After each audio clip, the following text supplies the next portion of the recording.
Universal News TV, votre chaîne d'information la plus crédible.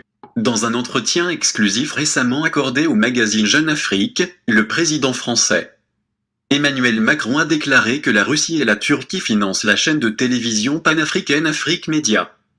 Face à ces déclarations, les panafricanistes sont montés au créneau pour rappeler au président Macron qu'avant la naissance d'Afrique Média, la France était complètement assise sur l'Afrique, mais aujourd'hui, ce n'est plus possible. Mais comment donc comprendre un tel acharnement sur Afrique Média? Quels sont les enjeux géopolitiques autour de cet acharnement? Suivons maintenant le décryptage de la situation par nos analystes qui sont sur le plateau. Suivons. Décidément, la France ne reculera devant rien pour préserver ses intérêts en Afrique. Dans un entretien publié il y a quelques jours par le site d'information de Jeune Afrique, le président français Emmanuel Macron est revenu longuement sur un certain nombre de questions en relation avec le climat qui prévaut actuellement sur le continent africain. Entre guerre infructueuse et accentuation du sentiment anti-français en Afrique, le chef de l'État français plaide en effet pour l'établissement d'une relation équitable entre la France et l'Afrique justement. Pour ce faire, il n'hésite pas à pointer du doigt ceux des partenaires du continent qui font une montée en puissance. Emmanuel Macron dénonce implicitement la stratégie médiatique menée selon lui par la Russie et la Turquie pour alimenter ce sentiment anti-français. Beaucoup de ceux qui donnent de la voix, qui font des vidéos, qui sont présents dans les médias francophones sont stipendiés par la Russie ou la Turquie, a-t-il notamment souligné. Ce passage laisse-t-il sous-entendre que des médias comme Afrique Média et ses panélistes seraient-ils financés par Moscou ou Ankara? En quoi un éventuel financement de ces deux pays serait-il problématique pour Paris? Les Africains seraient-ils aussi vulnérables au point d'attendre un appui extérieur pour exprimer leur ras-le-bol? Ou tout simplement, la France se voit approprier les mêmes méthodes qu'elle a souvent utilisées pour arriver à ses fins?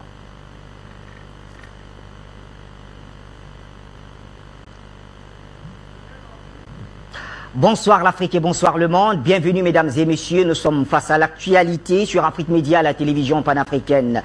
Et aujourd'hui, comme vous le savez, nous parlons encore une fois de cette interview du président français Emmanuel Macron avec un angle bien précis, celui de l'accusation portée sur Moscou et Ankara quant à un éventuel financement ou soutien à certains hommes de médias et des médias même, pourquoi pas, pour alimenter, je cite, ce sentiment anti-français. Eh bien, on s'y interroge avec un panel bien fourni.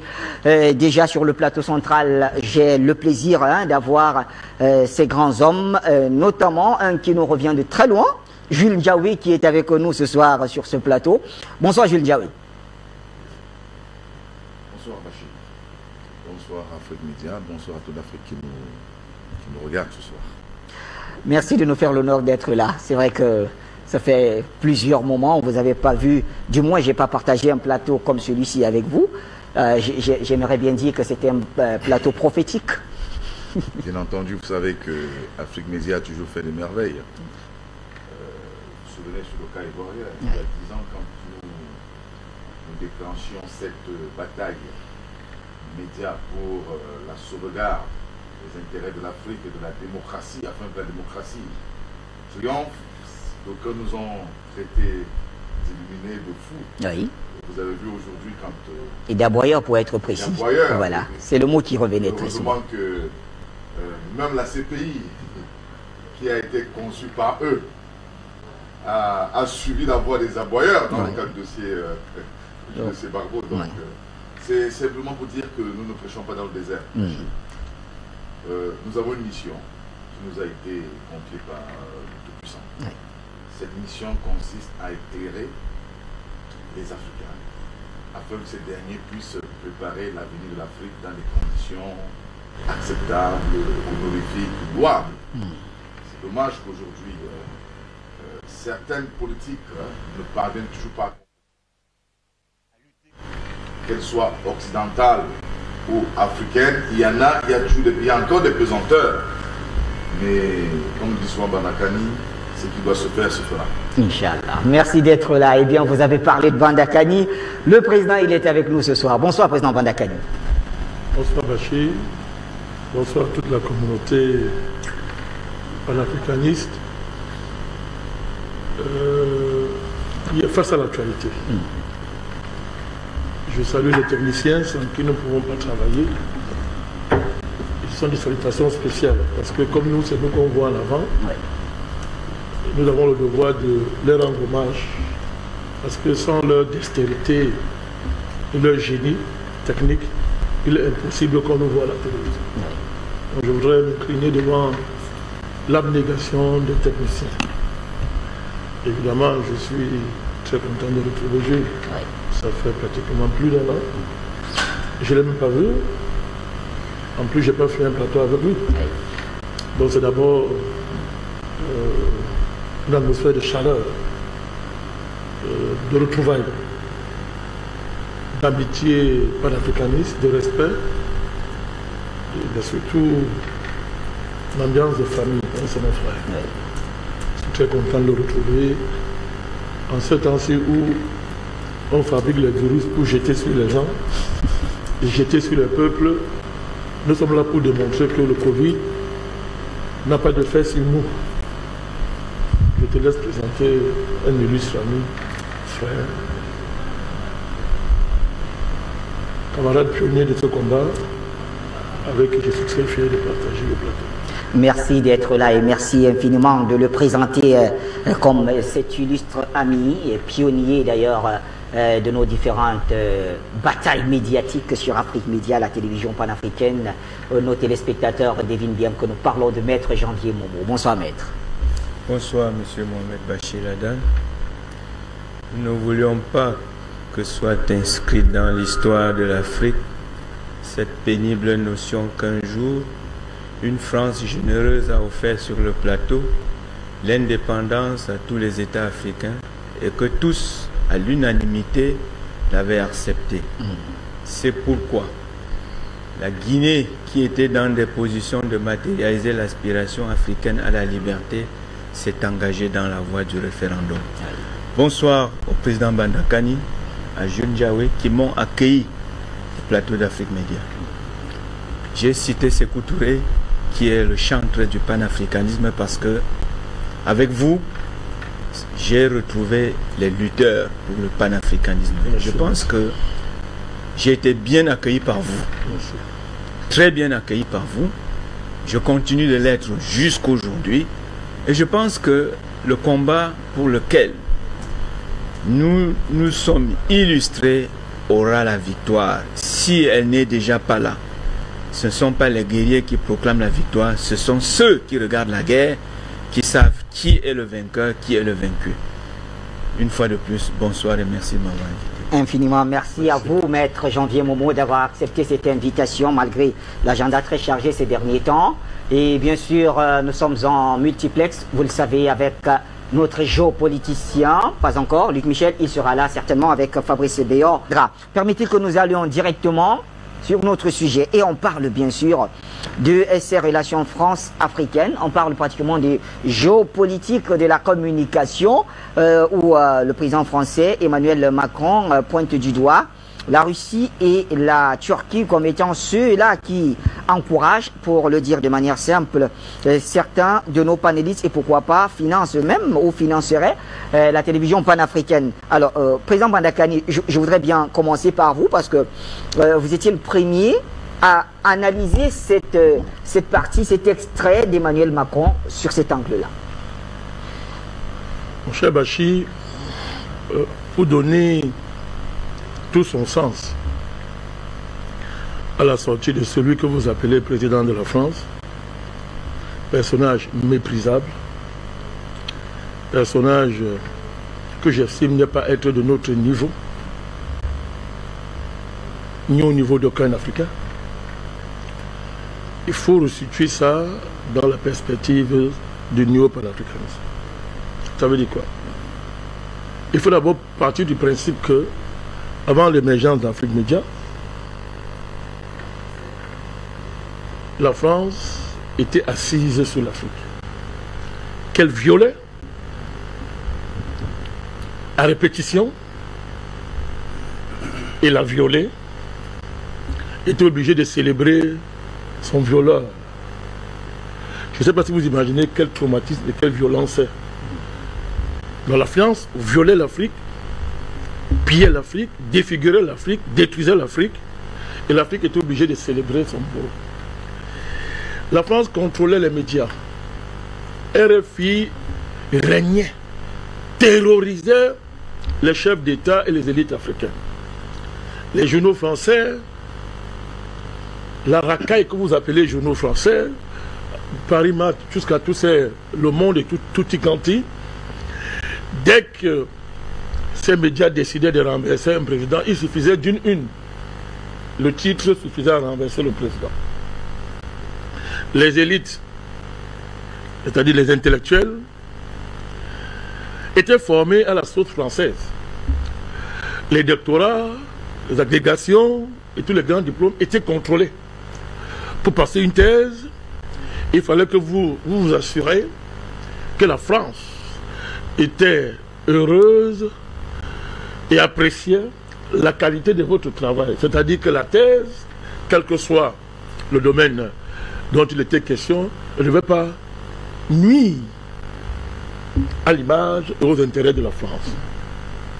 Les cultes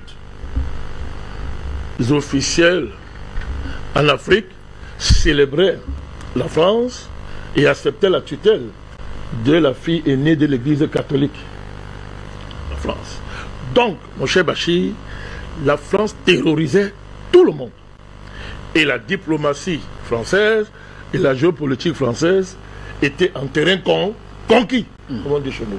La France ne pouvait pas imaginer qu'un jour, il y aurait un son dissonant, il y aurait un son contraire, il y aurait une rupture, il y aurait une rupture qu'on peut élever au niveau d'une rupture épistémologique, qu'on peut élever au niveau d'une rupture géopolitique, qu'il y aurait une rupture qui remettrait en cause, du moins, élèverait le débat jusqu'au point de battre la classe politique française et l'intelligence française et toute la galaxie néocoloniale française en termes d'intelligence géopolitique.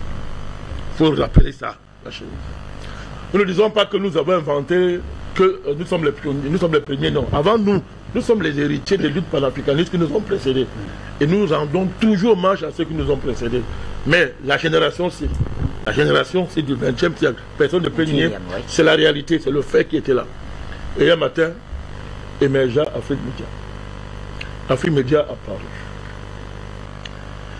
comme événement géopolitique majeur, avec comme instrument d'action un média et des panélistes dont personne ne connaissait l'origine, dont on n'avait pas prévu l'éruption, puisque nous n'appartenons pas dans les cercles consacrés, nous ne venons pas de milieux consacrés, nous ne venons pas des hauts lieux où on fabrique l'élite dite africaine francophile, adoratrice de la mère patrie, entre guillemets, un blasphème, un crime d'appeler la France mère patrie. Donc, une génération est apparue à briser ce joug maléfique de la France qui pesait moralement, mentalement, psychologiquement sur les Africains, sur les chefs d'État africains.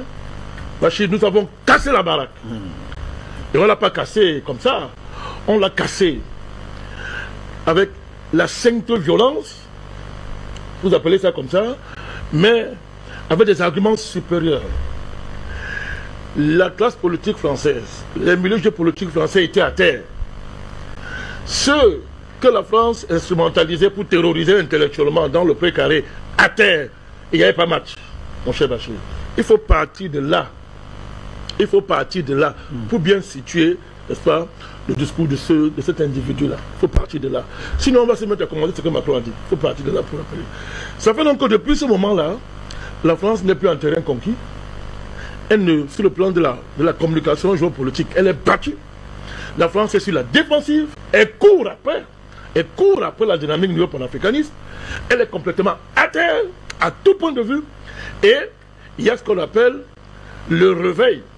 Vous comprenez? Il y a eu une réconciliation entre la nouvelle génération et la génération de la résistance, du patriotisme africain, du panafricanisme d'hier. Là où la France croyait qu'elle avait brisé, elle avait éteint ce feu-là, tout ça a été reconstitué, mon cher Bachir, et arrivé à un niveau où les dirigeants français ne peuvent qu'appeler ça ressentiment ou bien sentiment anti-français. Je voudrais vous rappeler que le mot ressentiment, c'est un mot raciste qui s'inscrit dans la théorie senghorienne, théorie de l'esclavage, de l'esclave qui adore son maître, qui réduisait l'Afrique à des émotifs. Donc, celui qui est émotif, donc, évidemment, n'est pas entré dans l'histoire. Et n'est pas donc en mesure, de participer au grand débat contemporain, géopolitique, de libération. Donc, évidemment, si nous sommes émotifs, il est évident que s'attaquer à la France participe d'une émotion, évidemment, nègre, vous comprenez, nègre, qui n'a aucune rationalité sur le plan géopolitique. D'où la tentative de ces méprisables personnages de vouloir rabaisser les luttes contemporaines, les luttes néo-panafricanistes, les combats de libération, la continuité de la guerre qui nous oppose à la France, et dont le but est de battre la France, et ça va se faire, n'est-ce pas?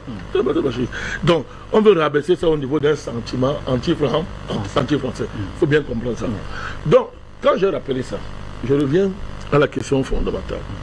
Lorsque cet individu l'a dit que c'est la France, c'est la Russie et la Turquie qui financent Afrique Média et les panélistes d'Afrique Média, Bachir, ça veut dire quoi?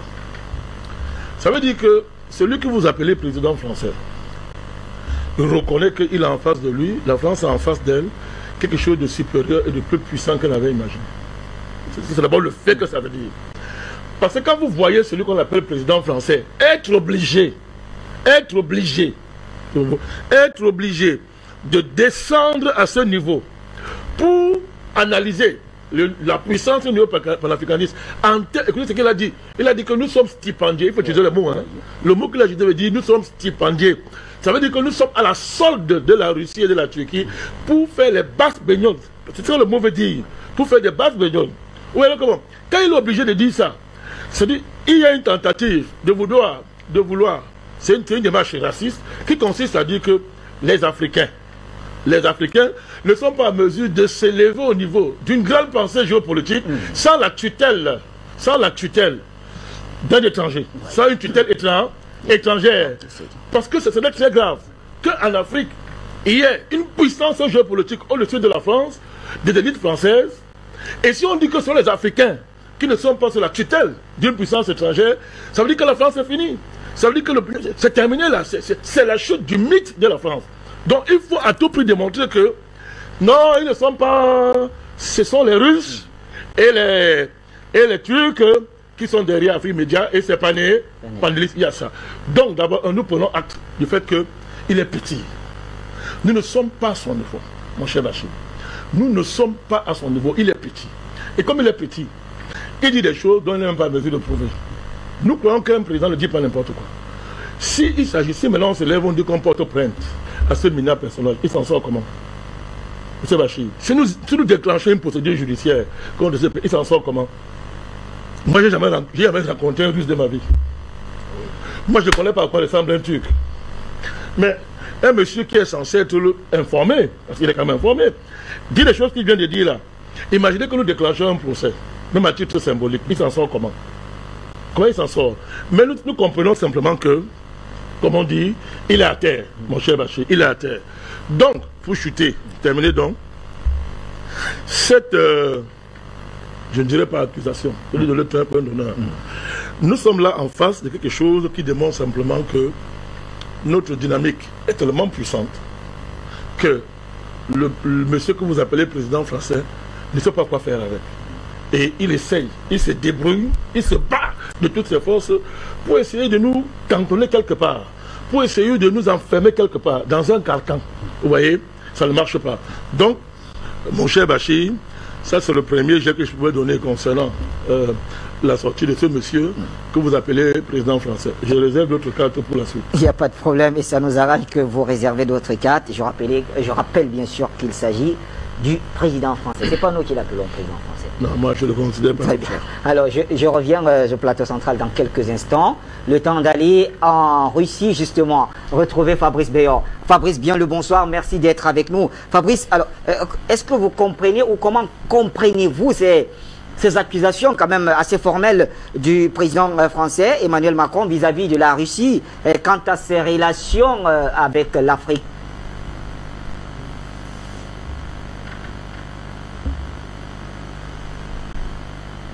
Alors, pour répondre à votre question, bah oui, c'est une preuve de faiblesse de la France-Afrique. Mais pourquoi? Parce que si la chose était déjà le cas auparavant, aujourd'hui elle est accentuée et surtout elle est révélée par le caractère assez, on va dire, énervé du président français qui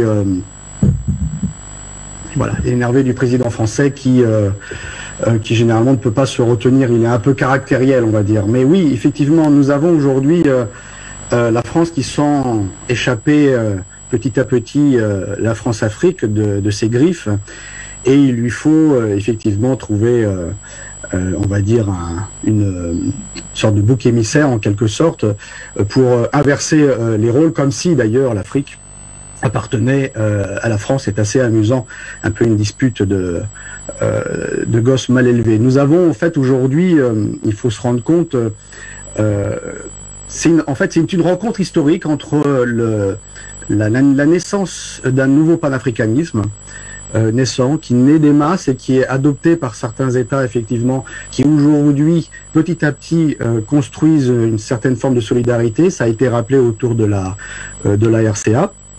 Et en même temps, la rencontre avec le retour de la Russie sur la scène internationale, et en particulier de l'Afrique. Et on le voit bien aujourd'hui, la Russie intervient en République centrafricaine de la manière que l'on sait, on ne va pas le répéter ici, mais on le voit bien également qu'elle intervient, pas que ici, elle intervient également aujourd'hui, on le voit bien en Algérie, avec les ventes d'armement à haut niveau, et c'est bien une forme, on va dire, pas de confrontation, mais de délimitation, justement, et permettant de garantir la souveraineté des États. Et puis, nous voyons bien que aujourd'hui, nous sommes face à une nouvelle confrontation géopolitique. Alors, je vais le rappeler, mais très très rapidement, si la Russie aujourd'hui est de retour en Afrique, je le rappelle, c'est pas pour de nouveau coloniser l'Afrique parce qu'elle ne l'a jamais fait, mais c'est parce qu'elle cherche des partenaires intermédiaires et de porter des coups à la France, au monde occidental, qui lui en donne. Parce que si la France et d'autres pays européens perdent leur influence, et donc une partie des bénéfices qu'ils tirent du pillage des richesses de l'Afrique, ils seront en situation plus ou moins délicate pour continuer à valider des sanctions que les États-Unis leur demandent de faire vis-à-vis de la Russie. Donc il y a aussi ce calcul-là.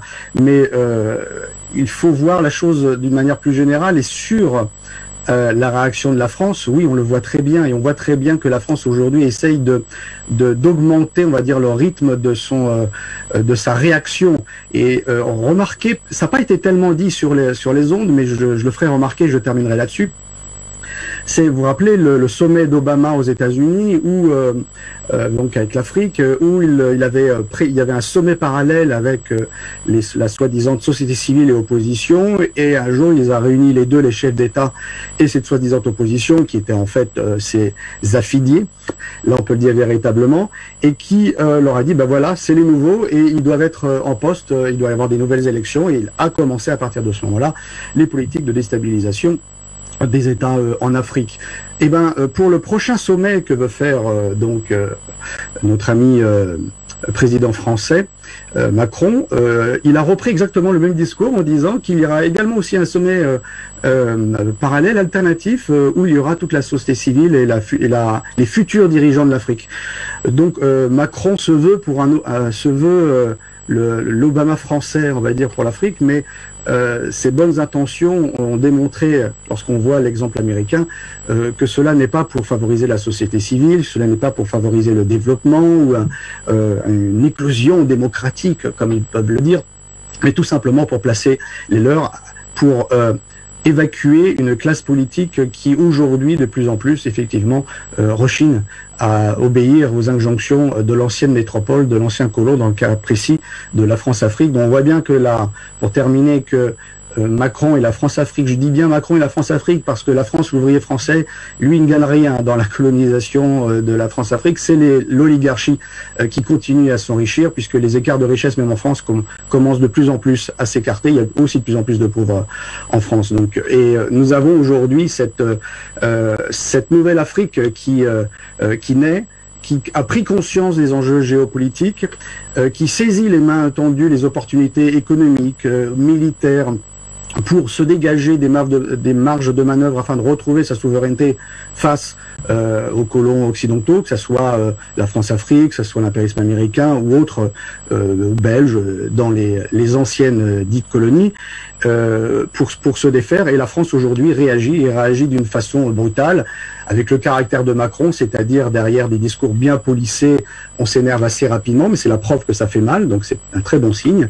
Mais on voit que le piège du prochain sommet France-Afrique, déjà pourquoi il devrait se dérouler en France et pourquoi pas en Afrique, ça démontre quand même les rapports de force qui veulent être précisés. Donc aujourd'hui la France de Macron veut réagir, mais je pense que c'est un coup un peu trop tard, et parce qu'aujourd'hui non seulement les masses africaines mais les dirigeants africains ne sont plus dupes. Donc pour résumer, nous avons une situation où la France perd on va dire des positions, et que les chefs d'État africains utilisent les alliances alternatives économiques avec la Chine ou avec la Russie d'un point de vue sécuritaire et militaire pour se dégager de cela. Et je pense que la volonté de Macron de faire comme le coup d'Obama au prochain sommet France-Afrique ne réussira pas, parce qu'aujourd'hui, il n'y a pas un seul, effectivement, média, il n'y a pas RFI, il n'y a pas simplement France 24 et tous ces médias d'État français, il y a des médias alternatifs, et en particulier, effectivement, Afrique Média, et c'est ça qui leur fait mal. On le voit bien, il suffit d'être insulté par l'ennemi pour comprendre qu'on est sur la bonne voie. Donc, Afrique Média est sur la bonne voie. L'intervention russe aide non seulement, par exemple, l'Algérie et donc la Centrafrique, pour prendre ces deux modèles-là, qui sont de façon différente de l'intervention de la Russie en Afrique. Et je pense qu'au sommet France-Afrique, la France va s'apercevoir que son influence est amoindrie, puisque aujourd'hui, il y a une multilatéralité des relations, et l'Afrique saisit cette chance historique. Macron, en fait, est le dernier représentant d'un système de cette France-Afrique qui essaye de sauver les bijoux de famille, mais c'est trop tard. La voie est lancée et l'histoire ne reviendra pas en arrière. Merci Fabrice. Donc voilà qui est dit, il suffit d'être insulté par l'ennemi pour comprendre qu'on est sur la bonne voie. Mais Janvier, alors, est-ce que ce passage laisse sous-entendre que vous, qui êtes là depuis pratiquement 10 ans, dans cette lutte où vous dénoncez l'état de la France-Afrique, vous serez financé soit par Ankara, soit par Moscou? Je pense que c'est le plus grand aveu d'échec de la France. Dire que les médias africains, et dont Afrique Média, sont financés en pignon sur rue parce qu'ils sont financés par la Russie et la Turquie. C'est le plus grand aveu d'échec. Et c'est le jusqu'au boutisme de l'Élysée, de l'élite française, qui ne veut pas reconnaître que leur politique qu'ils appliquent en Afrique est aujourd'hui anachronique. Curieusement, ce que la France fait en Afrique depuis le 19e siècle continue au 21e siècle. Les mêmes méthodes, les mêmes pratiques et les mêmes injonctions. Pour l'élite française, l'Africain a un cahier dans lequel il fait constamment la dictée de l'Élysée. L'Élysée vous fait écrire ce qu'il veut, vous fait écrire le mensonge sur vous-même, profère le mensonge et finance ses médias pour soutenir ce mensonge. Non seulement en Afrique, mais aussi vis-à-vis de la population française, il faut le dire. L'Élysée a passé le temps à mentir la population française sur l'Afrique. Ils n'ont jamais dit aux Français qu'une grande partie des recettes de leur trésor public venaient de l'Afrique, venaient du pillage des biens des Africains et venaient de l'assassinat de toute l'élite africaine qui était contre ce pillage, venaient des multiples changements politiques non voulus par les Africains et venaient aussi surtout des véritables nègres de maison comme celui que nous avons en Côte d'Ivoire et qui continue de perpétrer les ravages de la France dans ce pays qu'on appelle la Côte d'Ivoire. Et vous l'avez vu, il y a quelques jours, le président Macron vient de nous faire la plus grande démonstration de ce que la politique française en Afrique ne changera jamais. Il a félicité une élection, une horrible élection qui s'est passée en Côte d'Ivoire avec l'exclusion, avec la plus grande exclusion des acteurs politiques, et laisser de côté le voisin de l'ouest de la Côte d'Ivoire, un voisin qui a été bien élu, un voisin qui a été plébiscité par son peuple. Je parle de la Guinée-Conakry, de la République de Guinée. Par cet acte, l'élite française fait comprendre aux Africains qu'ils sont la plus grande industrie de production du mensonge. Mensonge soutenu par leurs médias, financés par eux. Alors, dire qu'il ne peut y avoir en Afrique l'émergence ou la résurgence d'une caste des médias capables de répondre, capables de pouvoir dire la vérité au peuple africain, c'est faire un jusqu'au-boutisme dans un mensonge qui n'est plus prospère au XXIe siècle. Comment en est-on arrivé à une situation où le premier arrivé est devenu le dernier? Et je m'explique. Comment est-ce que nous parlons sur ce plateau le français et non le russe et le turc? Pourquoi nous parlons le français? Parce que les Français justement ont été les premiers à atterrir dans notre continent. Et nous parlons avec dextérité cette langue. Comment les Français n'ont pas pu user de ce puissant levier culturel pour être avec les Africains, pour être de mèche avec les Africains? Ils ont plutôt mené la politique du maître et de l'esclave qui se perpétue jusqu'aujourd'hui à l'Élysée, croyant que l'esprit des Africains n'est pas évolutif, comme le président Bandakani venait de le dire, croyant que l'Afrique n'est pas entrée dans l'histoire. Mais c'était se tromper, parce que l'Afrique est de plein pied dans l'histoire. Alors, le premier est devenu le dernier. Pourquoi? Parce que le premier a pensé un temps soit peu que le gouverner, que le dominer, que l'exploiter, que le mater, qu'était l'Africain, n'a pas droit au réveil. Les Africains n'ont aucun problème avec les Français de base.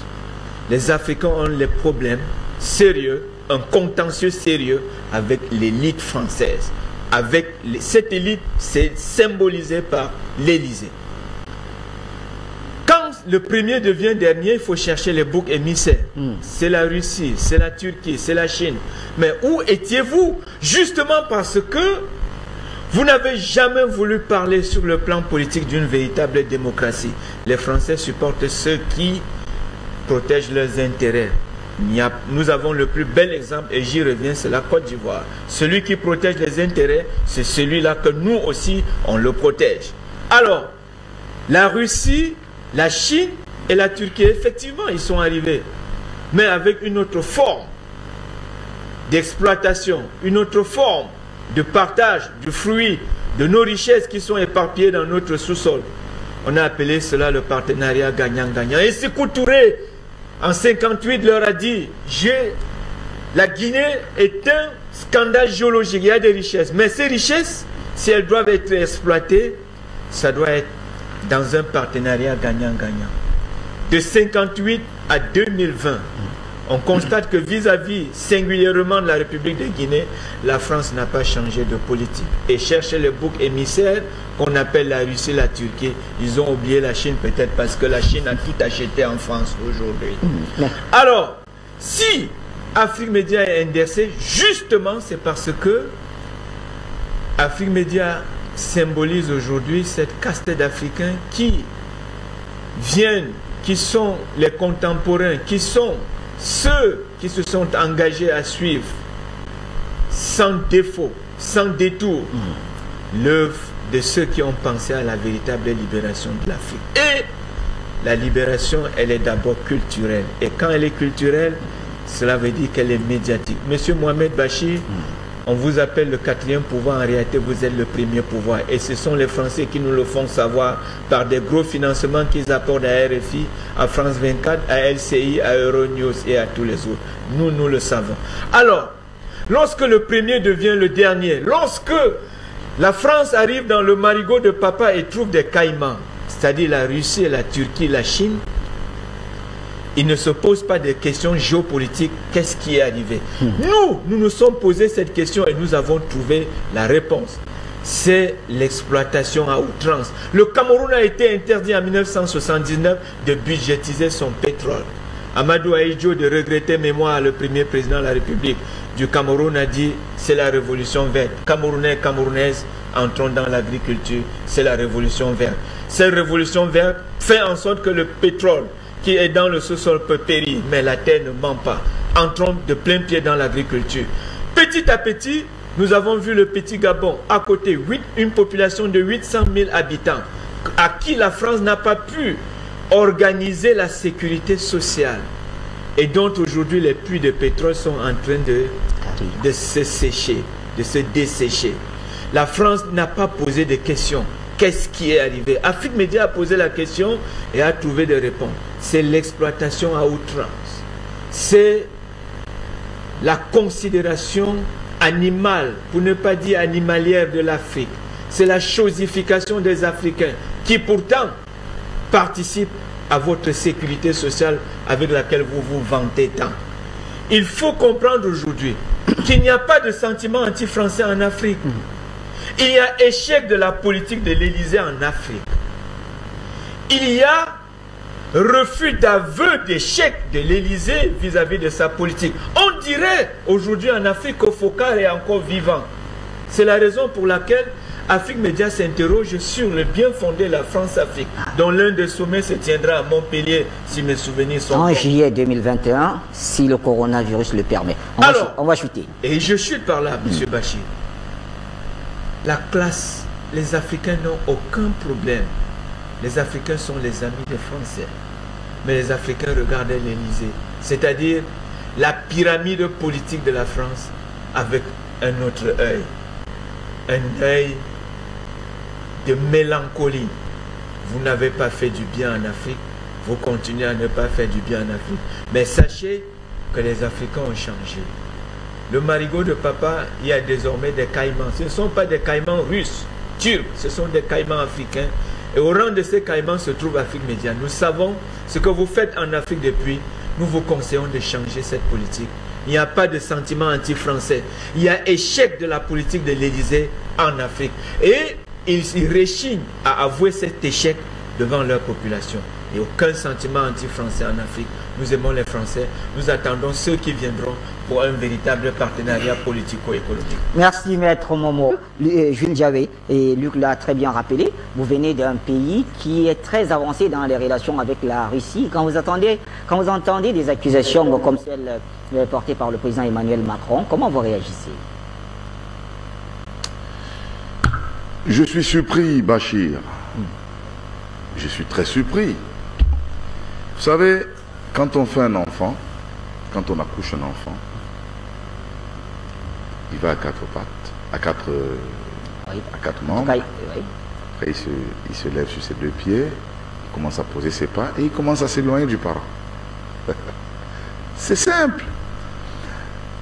La France, tout au moins, les politiques françaises, parce que je tiens à le préciser, on a longtemps fait un procès de vampire à Afrique Média. Pendant longtemps. Afrique Média, le panafricanisme des temps nouveaux, du moins celui dont j'incarne les valeurs, ne déteste pas les Français. Ce panafricanisme déteste, n'aime pas la manière de faire des politiques françaises. Ce sont les politiques françaises qui posent problème. Voilà. En Centrafrique, où les Russes sont arrivés, ils font ce que tout le monde pouvait faire et devrait faire. C'est-à-dire? Ils accompagnent le gouvernement. La France l'a fait dans le cadre de la coopération avec le Club de Paris. Mais en ce temps-là, il n'y a pas eu de... Personne n'a crié sur... Personne n'a pleuré. Hein? Pendant la guerre froide, lorsque on avait écarté la Russie hein, de certains territoires, est-ce que la Russie a pleuré? Je ne veux pas m'ériger ici en avocat défenseur de la Russie, mais il faut poser des cas réels. La Russie s'était retirée. Elle a passé 20, 25, 30, 40 années. Elle a revu sa copie stratégie. Elle est revenue. Elle est revenue. Et vous constaterez que la Russie n'arrive en Afrique que sur les territoires où les Occidentaux ont échoué. C'est comme ça qu'elle s'est retrouvée au Soudan. Quand, depuis 2016, en Centrafrique, le président Touadéra a demandé à la France de trouver rapidement une solution, d'apporter une solution au problème de sécurité. Mais qu'est-ce qu'elle a fait, la France? Qu'est-ce qu'elle a fait? Elle a passé le temps à jouer au ping-pong. Et c'est Macron lui-même. Ce même Macron qui a demandé aux autorités centrafricaines d'aller négocier les questions de levée d'embargo avec les Russes. Mais il se plaint de quoi aujourd'hui? Pourquoi va-t-il se plaindre? La notion, la gestion diplomatique nous a été enseignée dans les universités françaises. Mais si aujourd'hui, certains Africains décident de mettre en application ces mécanismes enseignés dans les universités françaises qui enseignent la diplomatie, pourquoi ça devrait poser problème? Il faut admettre que le petit poussin est en train de devenir grand coq.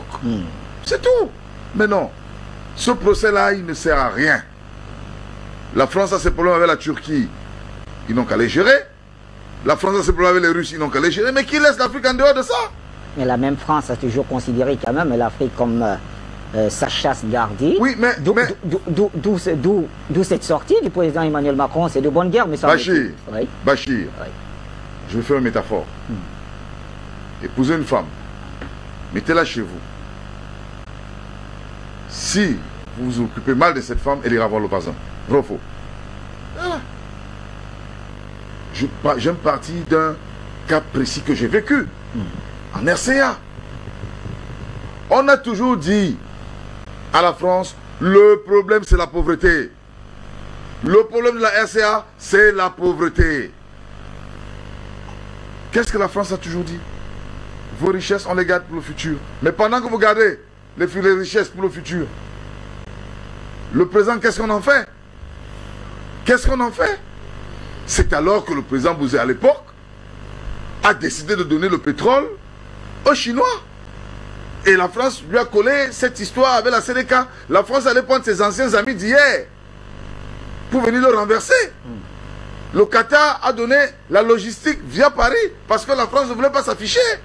Et les médias ont participé. Et les médias français. J'en viens sur la question des médias.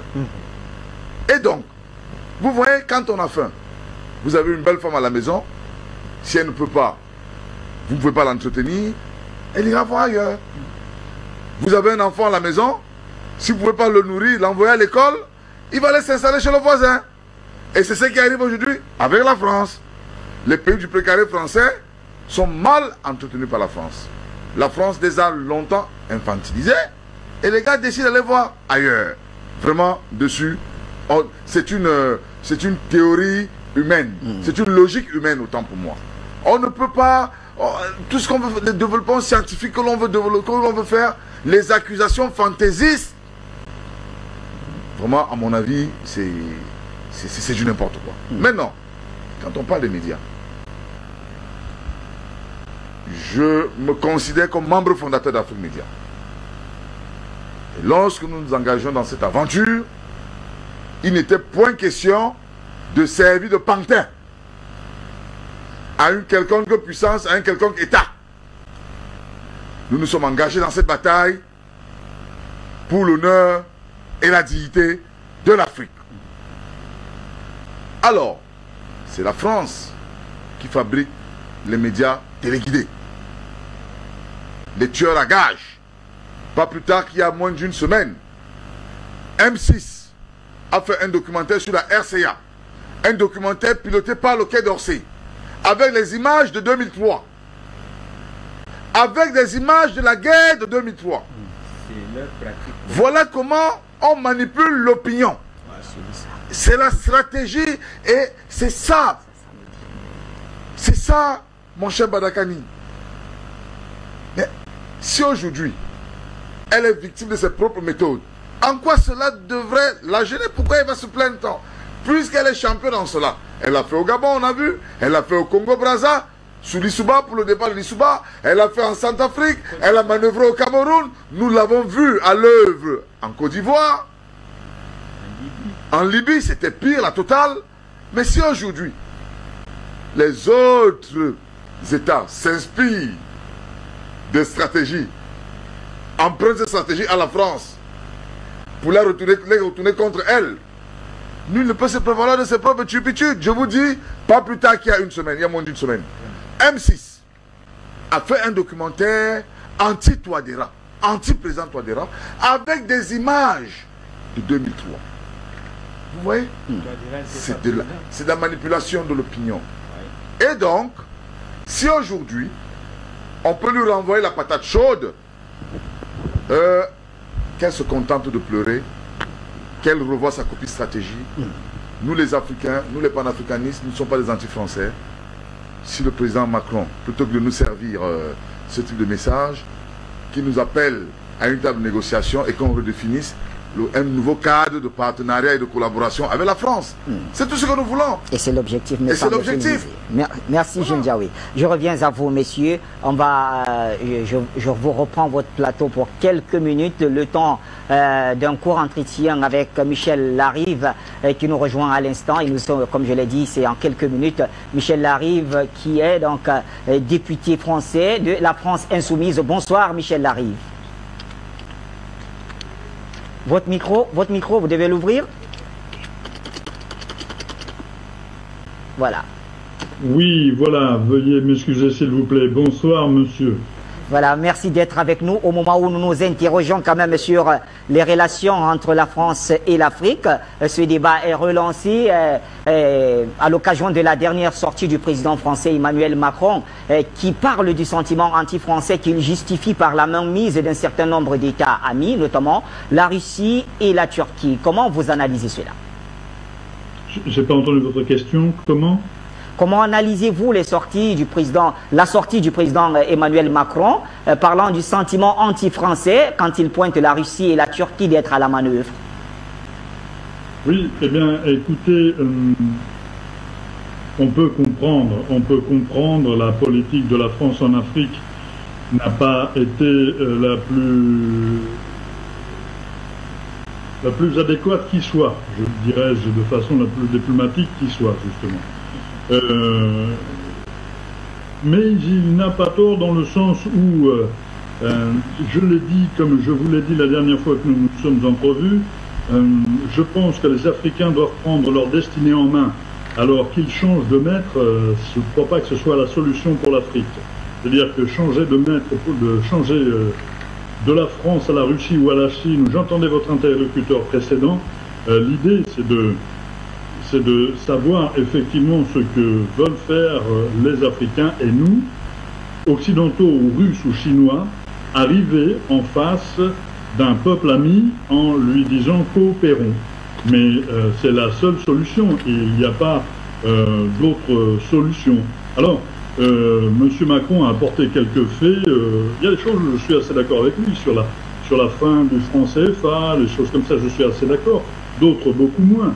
Je pense qu'effectivement, la meilleure des choses, quelque part, qu'il est à rendre à l'Afrique, c'est sa dignité, la dignité du partenaire qu'elle doit devenir, c'est-à-dire du partenaire égalitaire.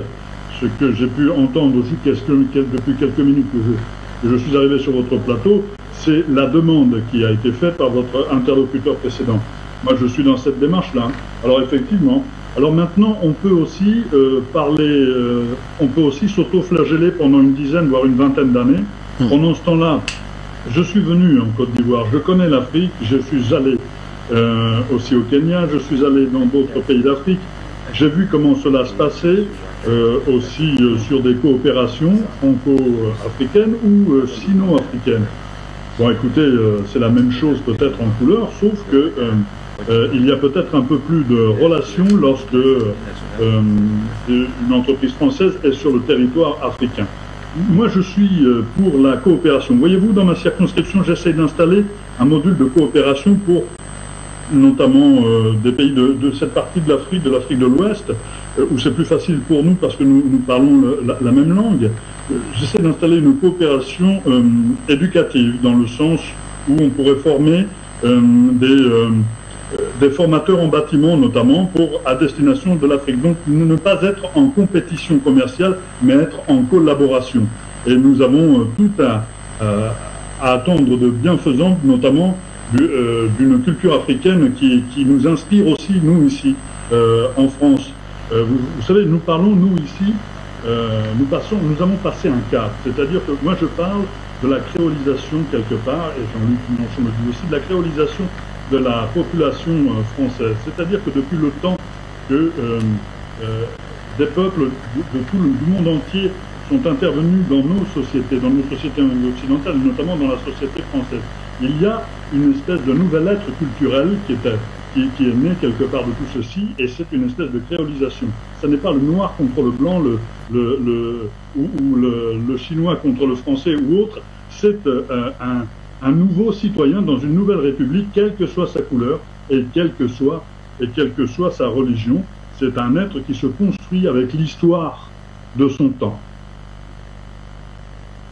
Entendre parler ce changement, ou plutôt cette diversification de partenariats en Afrique serait pour vous comme un changement de maître. Est-ce que cela n'est pas assez dur vis-à-vis des Africains? Ah non, non, mais non. Je vous ai dit qu'il fallait faire attention. Je vous dis pas que vous allez le faire. Je vous dis comme ça qu'il faut faire attention à ceci. Je vous dis, j'ai pas dit que vous alliez le faire. Et puis vous êtes libre, vous faites ce que vous voulez. Si vous avez envie de le faire, c'est votre problème, c'est pas mien. Moi, je vous dis juste que changer de maître, c'est justement pas la solution. Écoutez-moi, monsieur. Moi, je vous dis que c'est pas la solution de changer de maître. Je vous dis que les seuls à même de pouvoir savoir ce qui est bon pour vous, c'est vous, c'est pas nous. C'est vous, c'est à vous de prendre en main vos destinées. Alors, ce qu'on peut faire aussi, c'est essayer, comme je vous l'ai dit, d'essayer d'attaquer tous les autres pays, tous les pays du monde. Et moi, m'auto-flageller, on peut faire ça pendant 20 ou 30 ans. En attendant, il n'y aura pas de coopération efficace franco-africaine. Et ça, c'est vraiment dommage. C'est vraiment dommage. Et donc, à partir de ce moment-là, ok, très bien. Moi, je condamne, comme l'a fait d'ailleurs, je crois, le président de la République. Je dis que la colonisation était un crime contre l'humanité, bien entendu. Je dis que c'était une mauvaise phase de notre histoire. Nous devons reconnaître notre histoire. Nous devons savoir tout ceci. Mais maintenant, moi, j'ai 54 ans. Je n'ai pas participé à toutes ces choses-là. Je suis pour, justement, commencer un chapitre nouveau avec mes amis africains. Ça n'est pas de la démagogie de comptoir, pas du tout. C'est vrai, j'ai des amis là-bas à Abidjan. Vous parlez de la Côte d'Ivoire, qui attendent effectivement quelque chose de coopératif, qui n'ont pas forcément envie de se renfermer sur eux-mêmes et qui veulent être, eux, souverains en leur pays, et ils ont tout à fait raison. Alors, justement, vous parlez d'Abidjan, et au nom de l'État français, le président Emmanuel Macron a reproché à son homologue guinéen Alpha Condé d'avoir fait reformer la Constitution, selon lui, dans le seul but de se maintenir au pouvoir. Et pourtant, il estime en même temps que Alassane Dramane Ouattara, je le cite, s'est présenté par devoir à la présidentielle du 31 octobre et qu'il ne voulait pas. Comment vous appréciez cela? Alors là, vous avez complètement raison. Mais alors, comme je vous l'ai dit la dernière fois, chez nous, nous avons une société démocratique donc qui élit un président à une majorité. Et cette majorité, c'est 50% des voix plus une. Ça veut dire qu'il y a 50% des voix moins une qui est susceptiblement contre le gouvernement qui est en place. Donc, ce que je veux vous dire ici, c'est que ce que fait M. Emmanuel Macron, 2 poids 2 mesures entre la Guinée et la Côte d'Ivoire, je ne crois pas que ce soit une bonne chose, effectivement, et vous avez raison. Je pense que ce qui est reproché à la Guinée à M. Alpha Condé est juste, et je pense qu'on devrait le reprocher à M. Ouattara parce qu'il est dans la même situation. M. Ouattara est en train maintenant d'entamer un troisième mandat qui va à l'encontre de l'article 25, je crois que c'est l'article 25 de la Constitution ivoirienne. Donc effectivement, là vous avez raison, il y a 2 poids 2 mesures, et c'est un peu embêtant. Moi, je le regrette. Sur un certain nombre de points, généralement, votre mouvement, votre parti, la France Insoumise, a pris des positions quand même qui allaient dans le sens de ce que veulent les Africains, et nous en sommes fiers. Tout récemment, on a entendu Jean-Luc Mélenchon parler des questions des bases militaires françaises en territoire africain, et il disait d'elles qu'elles ne servaient à rien. Alors, si dans la forme, cela pourrait être aussi bon pour l'Afrique, est-ce que cela ne porterait pas un coup à l'économie française? Je dois vous avouer que je vous entends très mal. Soit le micro est assez loin, ou quoi, votre micro. Vous parlez des bases françaises, c'est ça, en Afrique? Bases militaires françaises, tout à fait, en Afrique. Bien.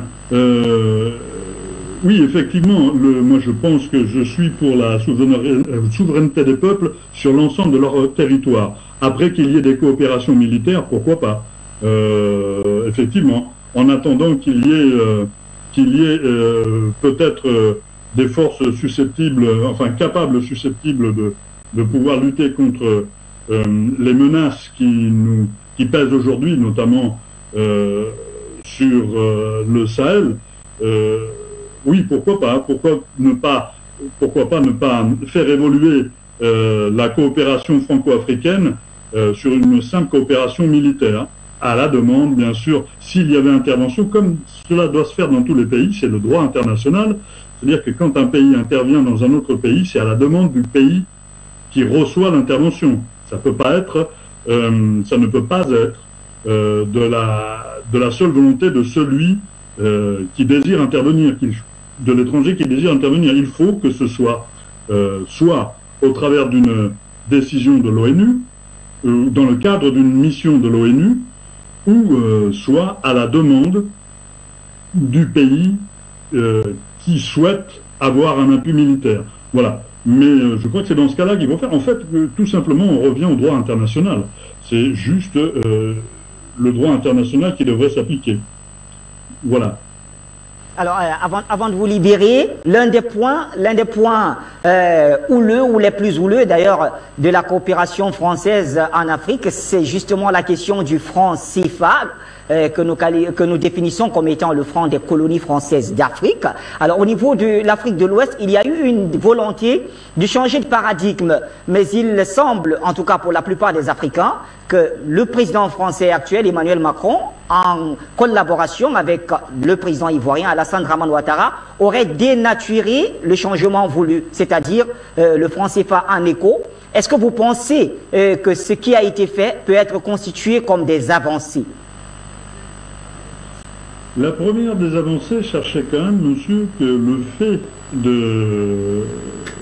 d'accepter le fait de l'abandon du franc CFA, c'est quand même une avancée considérable. Personnellement, je suis pour. Je pense qu'il est important pour un pays souverain de frapper monnaie, ou un groupe de pays souverains de frapper monnaie. La monnaie identifie quelque part celui qui l'émet. Identifie son économie et identifie sa culture. Nous, ici en Europe, nous avons l'euro qui identifie l'économie européenne et quelque part la diversité des peuples européens. Il pourrait y avoir quelque chose de similaire en Afrique, géré par les banques africaines, par une banque centrale africaine, bien entendu, qu'il y ait un appui technique pour démarrer des Occidentaux, bien sûr, mais là aussi, c'est une question de souveraineté. Alors, parce que vous savez, à la fin de tout ça aussi, c'est que l'Afrique doit proposer aussi. L'Afrique doit disposer, mais proposer.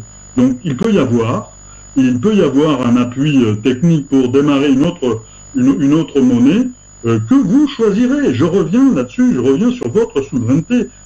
C'est aux Africains de choisir le type de monnaie, et en l'occurrence, vous iriez peut-être vers une monnaie commune à plusieurs États africains, c'est ce que j'ai cru comprendre, mais cela aussi, il s'agit de votre décision. Alors en termes de coopération, la France, qui a une expérience bien sûr là-dessus, peut aider à lancer cette monnaie, mais je crois que c'est une bonne chose effectivement de tourner la page du franc CFA par rapport à une dépendance de toute manière à l'ancienne colonie, oui, effectivement.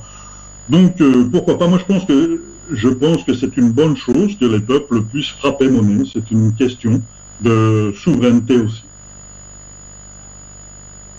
Merci pour le temps consacré à cette émission. On espère vous retrouver très très bientôt sur les antennes d'Afrique Média. Merci, au revoir. Voilà. Une transition avec la complicité bien sûr de Janvier Bassim et on revient pour la suite du débat.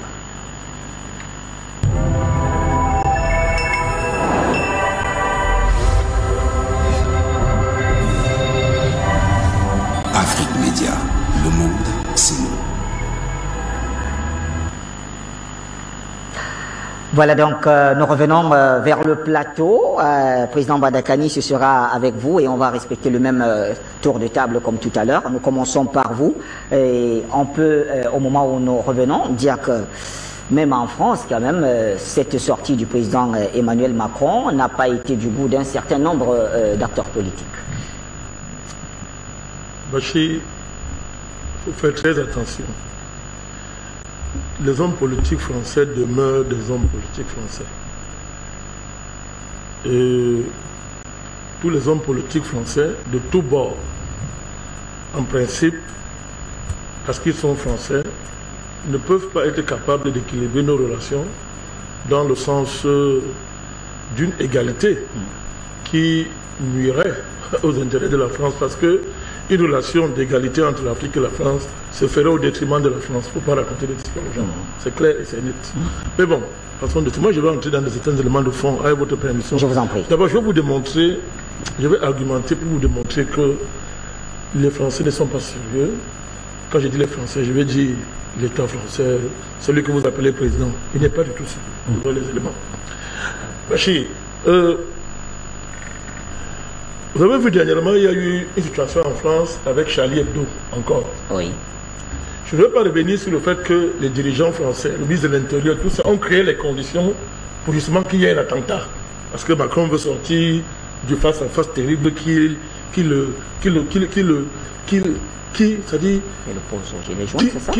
a un face-à-face avec le peuple français qui lui est... Il n'arrive pas à s'en sortir avec sa gestion catastrophique du Covid. Donc il cherche comment il va s'en sortir. C'est ce que Macron a dit. Défendant Charlie Hebdo, il a dit, vous avez le droit de blasphémer. Écoutez ce qu'il a dit. Il a dit, vous avez le droit de blasphémer. Autrement dit, il dit que Charlie Hebdo a le droit sacré de blasphémer en caricaturant Mohamed, qui représente pour d'autres cultures et d'autres peuples quelque chose de sacré. C'est ce qu'il a dit, le droit. Mais quand on est en Afrique, on nous fait des procès étranges, extraordinaires. C'est-à-dire que les Africains sont sommés à chaque fois de dire est-ce que vous aimez la France, oui ou non. Et il y a des situations extraordinaires, terribles, où les Africains s'expliquent matin, midi, soir, qui vraiment nous on n'aime pas la France. Non, on n'est pas contre la France, vraiment on n'aime pas la France. C'est qu'elle a fait ça, M. Bachir. C'est qu'elle a fait ça. On a le droit de haïr la France, oui ou non. Pourquoi le seul droit que les Africains auraient, ce serait d'aimer la France? C'est qu'elle a fait ça. C'est du racisme. C'est du mépris. Et de la part d'un petit nation, ça ne me surprend pas. Ça ne me surprend pas du tout, mon cher Bachir. Deuxièmement, je vais vous démontrer pourquoi on nous prend pour les enfants, mon cher Bachir. Alors nous parlons. En France, il y a un média qu'on appelle Russia Today. Vous ne savez pas ça, hein? Bon, si les Russes sont aussi dangereux pour la France, pourquoi la France admet dans son territoire un média russe qu'on appelle Russia Today? Il y a Sputnik France. Moi, je vous pose la question, vous ne prenez seulement que ce cas-là. M. Bachir, on vous prend comme des enfants. C'est du racisme. On méprise le nègre, le noir. C'est du racisme. C'est-à-dire que les Africains ne doivent pas montrer qu'ils sont des êtres humains. Il faut toujours qu'ils aient des tuteurs qu'on les impose. M. Bachir, pourquoi peut-on nous dire que les Russes sont mauvais, sont dangereux pour nous? Pourquoi peut-on nous dire que la Turquie est dangereuse pour nous, alors que la France là, a un partenariat privilégiée à travers l'Union européenne avec la Turquie. Vous ne savez pas ça? Vous n'êtes pas au courant de ça? Et si M. Macron a dit que comment peut-on amener ce territoire français, les médias russes, Russia Today aussi stipendié pour travailler contre la France? M. Bachir. Moi, ça me rappelle les histoires, la sorcellerie qu'on faisait dans les années, pendant la guerre froide, où la France disait qu'elle appartient dans le camp, entre guillemets, le camp des pays libres, et en Afrique, la France tuait les Africains, massacrait les patriotes africains sur le prétexte qu'ils étaient des communistes. Écoutez-moi bien. Pendant qu'en France, il y avait un parti communiste qui faisait 22% aux élections à Paris, en France. Il y avait des députés au Parlement français. Le mépris et le racisme. Moi, quand je vous dis que je ne supporte pas discuter avec ce type-là, moi, je sais de quoi je parle. Vous comprenez? Si ce n'est pas le mépris, c'est quoi alors? C'est ça qui le commence là. C'est-à-dire que les Français peuvent collaborer, n'est-ce pas? Avoir des partenariats avec la Russie, tout ce que vous voulez. Mais nous, les Africains, quand nous on traite avec la Russie, on dit que non, non, non. Nous sommes stipendiés par la Russie. C'est-à-dire que nous sommes là pour faire la Russie nous achète pour faire des baffes des autres. C'est le mépris, c'est du racisme. Et moi, un raciste, c'est un minable individu. Vous l'appelez président, je dis il est minable. Quand on est raciste, on est minable. Maintenant, on nous dit, mon cher Bachir, quand RFI, France 24, déverse des tonnes d'informations maléfiques sur le continent africain, ça s'appelle quoi? C'est une très bonne chose, n'est-ce pas? C'est une très bonne chose, là. Eh bien, quand un média africain émerge, on dit que non, ce média-là, vraiment, il est anti-français, il est stipendié par des puissances, n'est-ce pas, pour être contre la France. C'est du racisme et du mépris. Et bien, je vais vous démontrer maintenant pourquoi. Monsieur Bachir, tout à l'heure, j'ai écouté M. Rivière. Ah, Larive, M. Larive. Larive, pardon. Larive, M. Rivière, j'ai failli confondre. Oui, M. Larive. Voilà. Donc, on nous dit que M. Macron dit que la colonisation, c'est un crime contre l'humanité. Et donc, de ce fait, donc, il est exempt de tous les crimes coloniaux passés. Les crimes coloniaux passés. Donc, M. Macron ne serait pas un colon. Il ne faudrait pas lui faire des procès d'un autre âge. Parce que lui, il n'était pas là. Quand ses ancêtres massacraient les Africains, il n'était pas là. Ok. Moi, je demande maintenant que... Ok, considérons que la même raison. Moi, je vous demande maintenant que Macron, il est même... Son cas est pire. Il est même pire que les De Gaulle, les autres. Parce que lui, il prétend dire que non, il n'est pas plié par le passé. Alors que dans la pratique, il est pire. Je vous demande, M. Bachir, quand quelqu'un prend sur lui de vouloir, puisqu'il se vante d'avoir lancé de grands chantiers pour renouveler la relation France-Afrique. Il se vante. Il serait très moderne, vraiment, il est jeune, il est pas pour le passé. Quand quelqu'un prend sur lui, M. Bachir, sur une question aussi capitale, comme la question de la mémoire et de la restitution du patrimoine africain, entre guillemets, quand il prend sur lui, M. Bachir, de décider les termes dans lesquels la prétendue restitution de notre patrimoine doivent se passer, ça s'appelle quoi? M. Macron a le droit, a la qualité d'engager un tel processus de cette manière, c'est-à-dire quoi? Il décide, c'est lui qui choisit les qui vont se pencher sur cette question sur la base d'un rapport. Il ramasse deux de ses copains, M. Philmin Sarr et un certain Savoyer, qui écrivent un rapport bidon.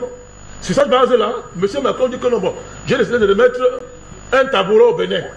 J'ai décidé de remettre au Sénégal un éléphant ancien, une statue d'éléphant. Je vais le mettre Madagascar. Au Tchadien, un bout de biche. Hein, et je suis le grand Macron. M. Bachir, j'ai expliqué ça. Vous ne pouvez pas décider, c'est pas comme ça. Vous volez. Vous avez volé les choses sur les personnes. Des choses qui représentaient des civilisations, des arts de vivre, qui représentaient pour ces gens, c'est-à-dire des choses tellement importantes. Vous l'avez volé en massacrant ces gens. Et un matin, vous vous levez, vous dites que, écoutez, moi je suis un très grand monsieur, moi je ne suis pas un colon, alors je vous restitue le patrimoine. On parle de quoi? Est-ce qu'un homme sain d'esprit fait comme ça? D'abord sur la question, regardez le comportement de celui qui se présente comme le président du 21e siècle qui veut renouveler les relations de l'Afrique. Vous voyez comment il se comporte.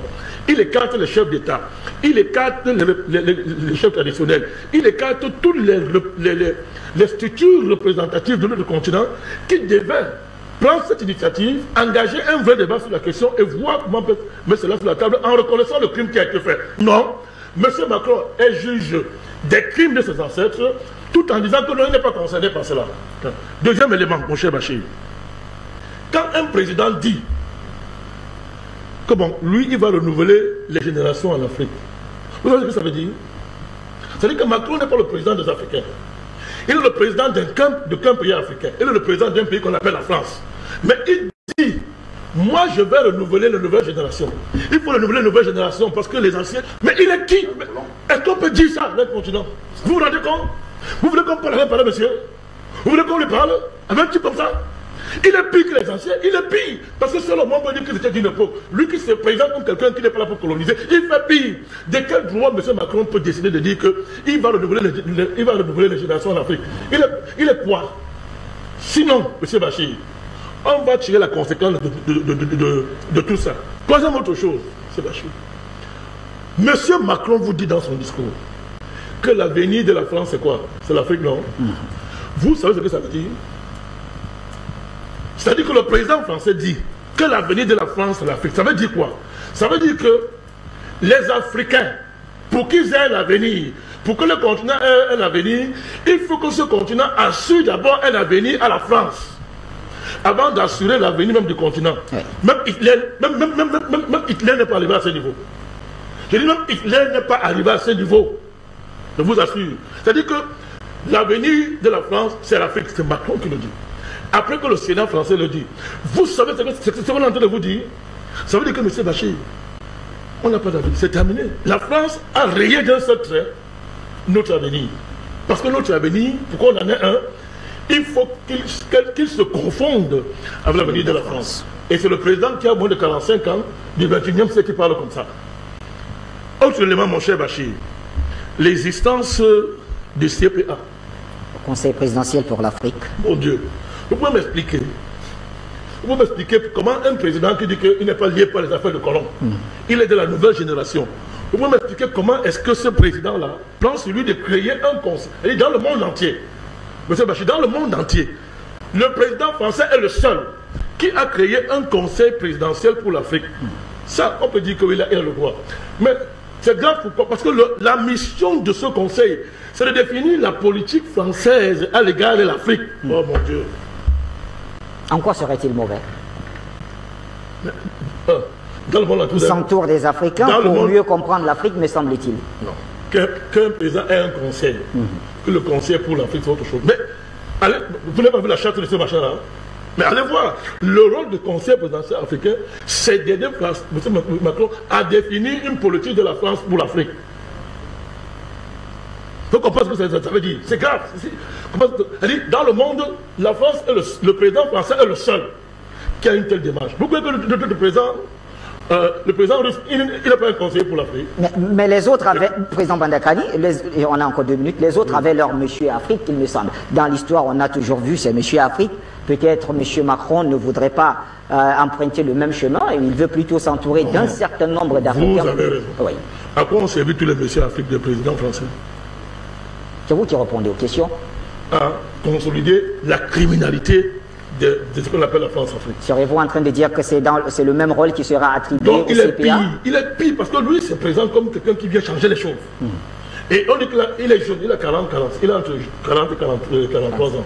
Oui, non, il est jeune. Il dit que non, il n'est pas lié tout à fait. Il essaie de démontrer qu'il est pire. Il dit que la colonisation du passé était un crime, alors que lui pratique la colonisation globale au XXIe siècle. En nous distrayant, en faisant croire que non, le passé n'était pas là. C'est en cela qu'il est pire. Il est dans. Nous devons le combattre même plus férocement que les anciens. Parce qu'il vient avec les masques de l'innocent, de celui qui est jeune, qui n'était pas là. Et que nous sommes les héritiers de cette histoire-là. Mais si tu es héritier d'une histoire et qu'elle est mauvaise, tu tournes le doigt à cette histoire. Mais tu ne commences pas. Il est même pire dans ses pratiques.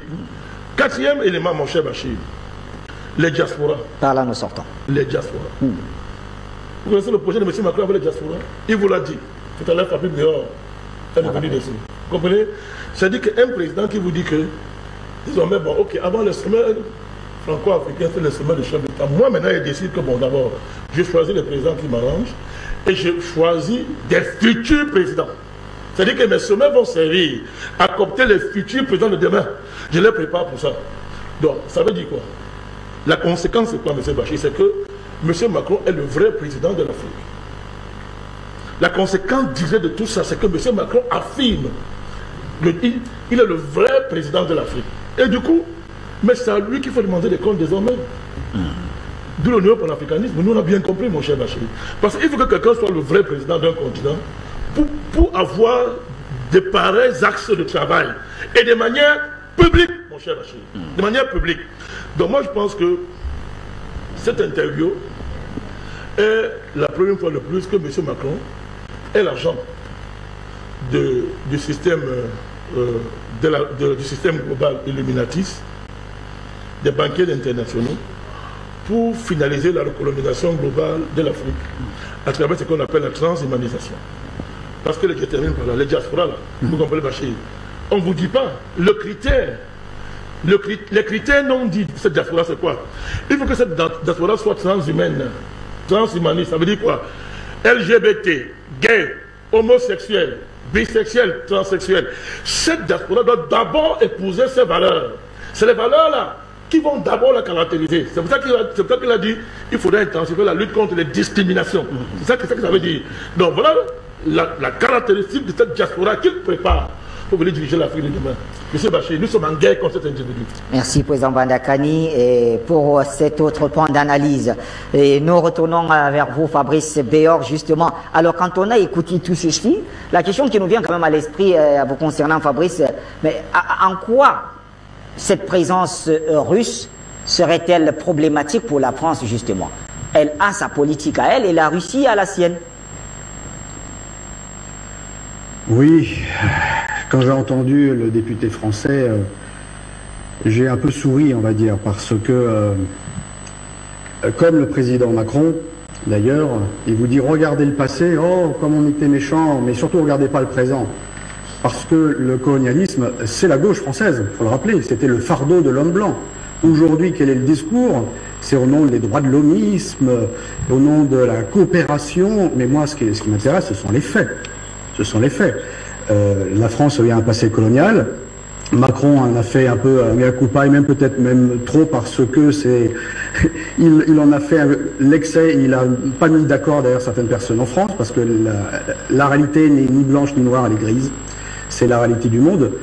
Mais il est assez amusant de voir Macron qui arrive tout beau, tout frais, alors que les gens qui le soutiennent, c'est l'oligarchie française. Et qui c'est qui pille l'Afrique, à part l'oligarchie française?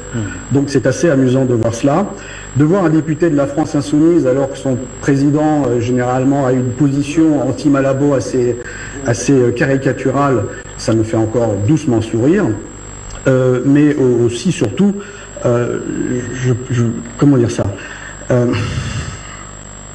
de voir, on voit bien le parti pris, cet ancien député, c'est un ancien vert, les verts en Europe, les soi-disant écolos, sont généralement les suivistes de l'OTAN, en pleine ligne, on les appelle les verts kaki en Europe d'ailleurs, et ils sous-entendent par défaut changer de colon, donc des Français aux Russes. Oui, mais les Russes n'ont jamais été colons. Ils ne le veulent pas. Et quelle est la différence entre les interventions militaires de la France et les interventions militaires russes? Alors d'aujourd'hui, déjà, elles sont pas massives, les interventions militaires russes, elles sont là en termes de soutien et de conseil, mais elles sont là pour apporter la paix. Qu'est-ce qu'elles font, que fait la Russie d'un point de vue militaire et sécuritaire, plutôt, parce que militaires, ils sont pas tellement présents, mais sécuritaire, c'est de donner les moyens à l'État centrafricain de pouvoir pacifier le pays.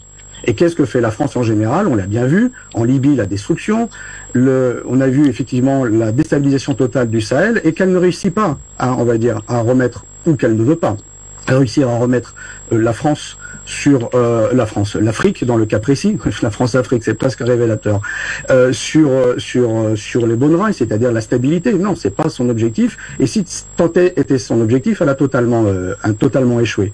Donc mettre à égalité, on va dire, l'intervention de la France en Afrique et l'intervention de la Russie en Afrique, c'est soit ne pas comprendre l'histoire du pays en général, donc c'est un peu être, on va dire, un culte sur les éléments géopolitiques, ou alors c'est de faire le faux naïf et en fait défendre une position française chauviniste. Mais c'est assez courant finalement chez la France insoumise, où il essaye de jouer sur tous les tableaux. Je rappellerai donc, pour terminer votre question, pour laisser la parole aux intervenants, c'est que voyons comment ça se passe, et qu'on parle effectivement médias stipendiés, comme il a été indiqué par Emmanuel Macron. Peut-être que mon intervention régulière sur Afrique Média et sur les réseaux sociaux en défense de la souveraineté africaine et du néo-panafricanisme, peut-être comme pour l'Ukraine, où je suis persona non grata pour avoir participé aux élections en 2015 à Donetsk, peut-être la même chose en République moldave, où je suis persona non grata. Peut-être que moi, citoyen français, habitant en Russie, j'arriverai pour Emmanuel Macron à être persona non grata en tant que citoyen français sur le territoire de la République française. On est, vous savez, avec ce qui se passe aujourd'hui en France avec les lois, on est à peu près sûr de tout ou de rien. Donc, vraiment, pour conclure, voir même les gens qui se disent opposants en France, tels que la France insoumise, tenir un discours du genre finalement c'est pas mon problème, je suis pour la souveraineté des peuples, mais en même temps j'interviens contre les présidents panafricanistes qui essayent de se sortir de cette dépendance, et en critiquant effectivement l'intervention russe, qui n'est qu'un vrai partenariat parce que les Russes ne s'imposent pas. On voit bien que le système français est bien rodé, que nous avons aujourd'hui Macron qui symbolise ce pouvoir oligarchique arrivant au pouvoir, la bourgeoisie de droite, la bourgeoisie de gauche, et nous avons comme d'habitude les chiens de garde du système, l'extrême droite et l'extrême gauche, qui chacun font des grandes déclarations sur l'Afrique, mais qui en réalité, lorsque vous regardez certains personnages qui tournent autour de ces milieux politiques, sont généralement dans les petits papiers des réseaux france-africains, certains chez Soros et certains chez les réseaux classiques de l'oligarchie française. Donc pas grand-chose à attendre de l'élite française, pas attendre grand-chose de cette soi-disant démocratie où la France est gouvernée par maximum 12% de la population française qui a voté pour cette majorité. Si à vous, Fabrice Béor, Maître Momo, c'est votre tour. Alors, on a écouté les uns et les autres, et il y a un téléspectateur qui nous écrit, c'est Francis qui nous écrit du Togo. Il dit que la sortie du président français démontre tout simplement que la France ne supporte pas que d'autres s'approprient ses méthodes sur le plan communicationnel pour asservir le continent africain. Alors, est-ce que vous partagez ce point de vue? Non, aucun qui s'est approprié des méthodes communicationnelles de la France qui sont les plus malvenues en Afrique. La communication française en Afrique a une connotation de mensonge. Ils ont toujours habillé leur communication sur l'Afrique sur les intérêts de l'Élysée. Lorsque l'Élysée pointe un État avec son gouvernement, pointe du doigt en disant celui-là doit dégager, alors les médias français financés par l'Élysée se mettent à son secours. Vous l'avez vu comment, à un moment donné, Nicolas Sarkozy, dans une condescendance à nul autre pareil, dit « Gbagbo doit dégager ». Et immédiatement, les journaux français ont pris le relais. Les médias français ont pris le relais. Il faut comprendre, ce téléspectateur doit comprendre que Afrique Média a ses méthodes propres. Premièrement, c'est toucher la chose du doigt et dire la vérité aux Africains. Or, tel n'est pas le cas pour ce qui se passe en France. Je pense que j'ai répondu de façon claire à ce téléspectateur et à votre question. Ouais. Maintenant, s'il faut faire ce que je vais appeler le scanner de la politique médiatique française en Afrique, alors vous allez constater que tous les coups d'État qui ont conduit aux assassinats des chefs d'État, des personnalités, des nationalistes, des panafricanistes, ont été préparés et ont été toujours annoncés par une horde de mensonges médiatiques commanditée par l'Élysée et appliqués sur le terrain par les médias français. J'ai pris un exemple l'autre fois. Le 13 janvier 1963, Radio France Internationale annonce la mort de Sylvanus Olympio très tôt le matin, alors qu'en réalité, il était encore réfugié à l'ambassade des États-Unis au niveau de Lomé, au Togo. Les mêmes choses, il y a eu du bis repetita au Niger, lorsque Kouchner annonce le décès, je pense, de Mamadou Tandja, alors qu'en réalité, il était encore vivant et que petit à petit, on le conduisait vers la potence. Alors, je pense que le moment est venu pour les Africains, non seulement de regarder Afrique Média comme un œil libérateur, mais aussi et surtout de se soulever. Parce que les Africains doivent cesser de décevoir. Cesser de décevoir, c'est apprendre à faire foule. Apprendre à faire foule pour défendre ce qui est défendable. Pour regarder et poursuivre ce combat impérialiste qui a été amorcé par nos prédécesseurs, qui a été gagné en partie par ceux qui ont lancé cet événement. Monsieur Junjawe, président Bandakani, je pense que nous connaissons les victoires qu'ont engrangé les panafricanistes, qu'ont engrangé les ténors de ce mouvement. Ils ont gagné, ils ont eu des victoires. Vous voyez comment, de façon illicite et de façon inattendue, Macron, au XXIe siècle, donne raison à Sékou Touré en Guinée. Macron donne raison à Omniobé dans le combat de libération. Parce que ce sont des gens qui ne peuvent pas changer. Vous ne pouvez pas dire que Macron est de la France d'aujourd'hui. Macron est plus empirique que n'importe qui. Pourquoi? Parce qu'il applique la même politique vis-à-vis de l'Afrique. Nous continuons à dire aux Français, nous n'avons aucun problème avec la France. Et M. Junjawe, je ne pense pas que cette France, c'est celle que l'Afrique attend pour s'asseoir autour d'une table et dire quoi que ce soit. La France doit nous prouver qu'elle a changé de vision et de politique en Afrique pour pouvoir prétendre renégocier sa place en Afrique. Je pense que cette place, elle est en train de la perdre si elle ne l'a pas déjà perdue. Une place qu'elle est en train de la perdre si elle ne l'a pas déjà perdue. Alors, Alain, nous prenons les appels. Allô, bonsoir.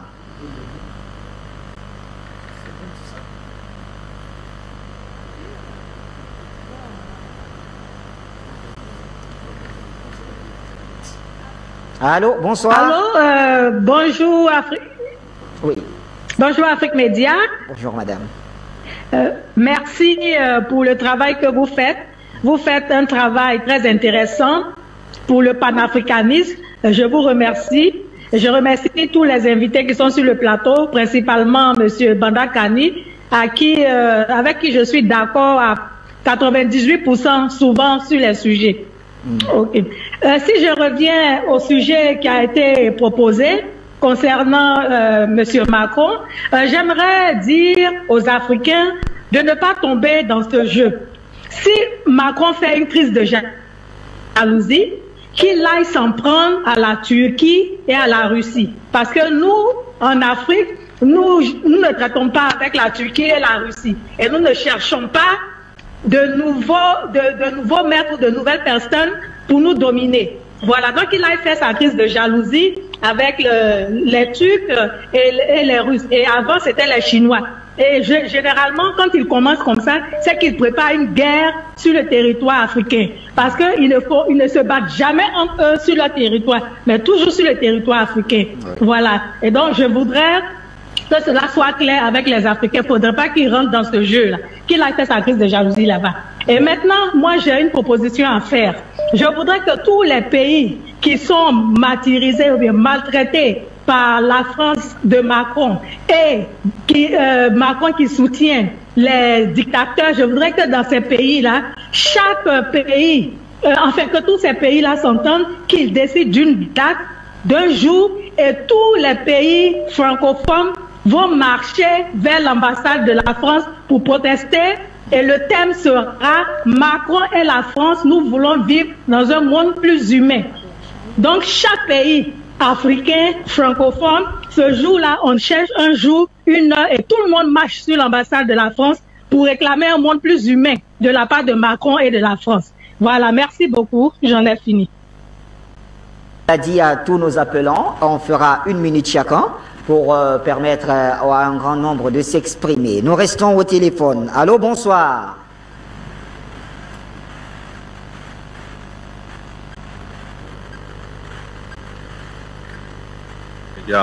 Merci, Cosette, merci beaucoup, c'est très gentil. Bonsoir, Monsieur Bachir.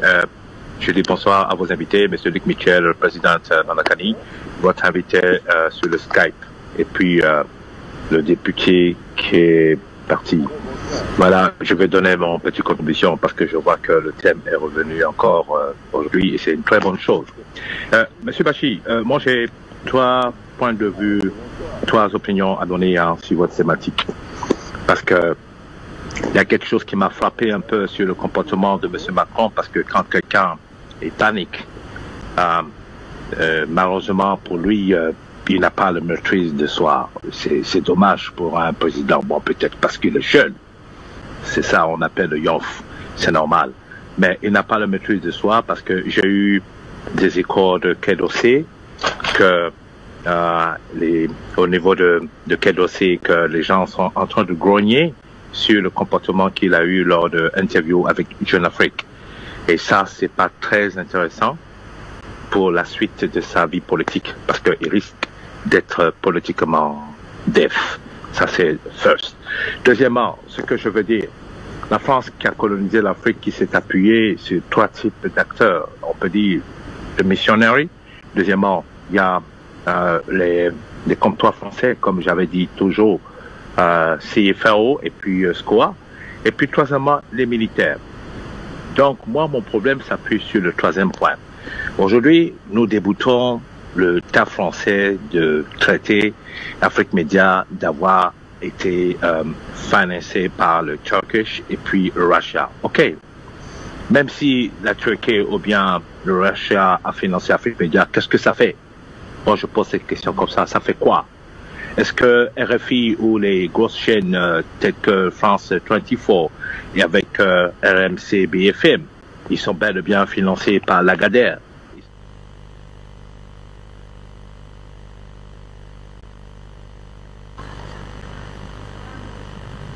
Voilà, merci à vous Peter.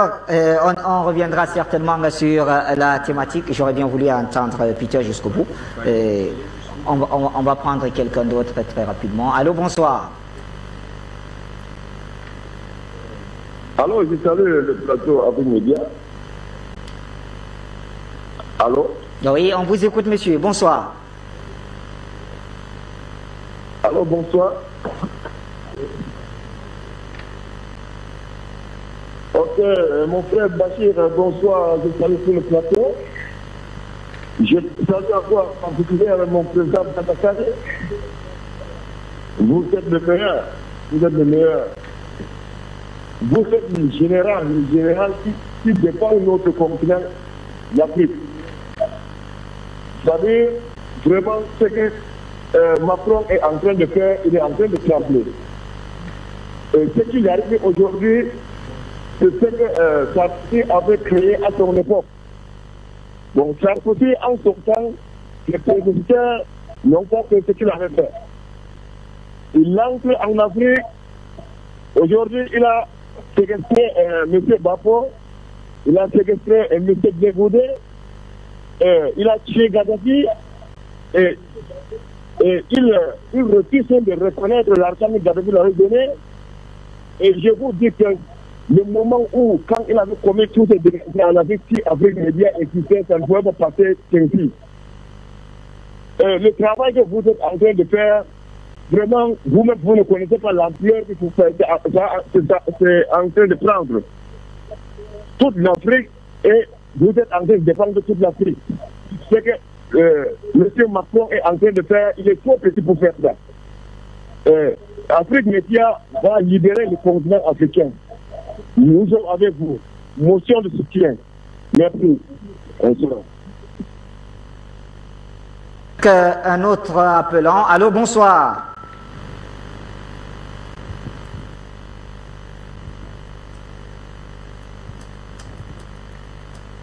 Bonsoir. Bonsoir Bachir, c'est Zefak de Montréal. Bonsoir au président Bandakani. 1 minute montre en main, ça va être chaud. Bonsoir à Maître Momo, bonsoir à notre grand frère Jules Diaoui. C'est toujours un plaisir de vous avoir sur le plateau avec votre hargne Jules. Nous aimerions bien que vous puissiez nous transmettre et nous contaminer. Macron n'a pas le droit, nous n'avons pas simplement besoin de le dire, nous devons juste lui dire cela dans les actions. Ce sont nos actions, les Africains. Nous n'avons plus besoin de lui parler. Nous n'avons même pas besoin de lui parler. Nous ne lui disons même plus. Nous n'avons même plus besoin de lui dire quoi que ce soit. Nous allons juste continuer dans les actions, prendre les actions. Afrique Média, vous êtes là et vous allez être là pendant très longtemps encore. Et nous sommes avec vous. Nous avons des hauts et des bas, nous ne sommes pas toujours d'accord, sachant que le but et l'objectif, c'est de réveiller et de rééduquer les populations africaines. Nous sommes avec vous. La marche, elle est irréversible. Et tellement irréversible que je me sens encore plus galvanisé. Et les efforts que j'avais mis pour les bibliothèques, nous allons les multiplier, Bachir. Nous allons éduquer cette population africaine selon l'Africain et selon l'Afrique, pour qu'enfin cette France-là comprenne c'est quoi, quelle peut être la douleur d'un peuple qui souffre et quelle peut être la hargne d'un peuple qui souffre. Merci Afrique Média d'exister pour nous. Bonsoir. ZEFAC également d'exister pour nous depuis Montréal au Canada. Bonne soirée très chers amis. Nous prenons deux autres appels et on revient. Allô, bonsoir.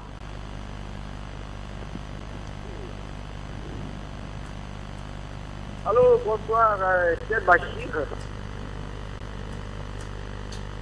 Et moi, je dirais que la France, vraiment, elle aimerait sécuriser une tombe.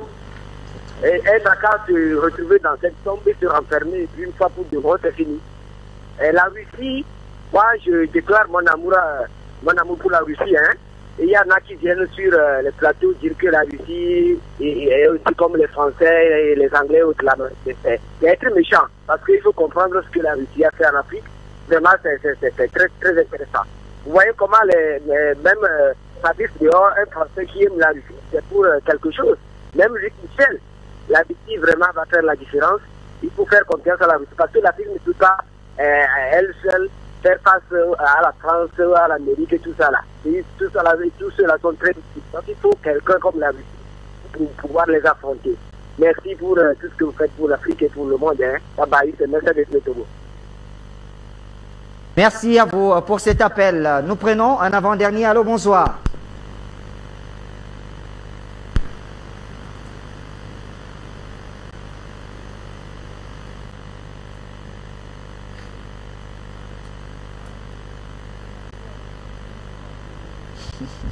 Allô, bonsoir. Oui, merci beaucoup pour Afrique Média, merci pour tous les panélistes et je suis très content pour ce que vous faites pour nous.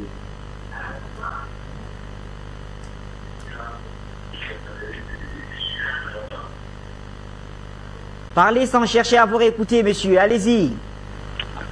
Oui, monsieur Bassi, c'est Calvaire, mais je voudrais déjà dire en France que ils vont tous nous tuer, mais le dernier africain qui va rester va les dire non. Parce que ce continent, c'est le nôtre, nous comptons mourir comme nos aïeux l'ont fait pour nous, pour défendre ce continent. Donc que la France sache que nous sommes prêts à mourir. Le temps où on avait peur de la mort est passé. Macron, au départ, avait dit qu'il demande aux Français de se resserrer autour des idées de Napoléon. Dès l'instant que j'ai compris qu'il était un sanguinaire. Et nous sommes prêts à mourir pour cette Afrique. Merci beaucoup, c'est ce que je voulais dire. Vers Kémé pour votre appel. Et le dernier, le prénom?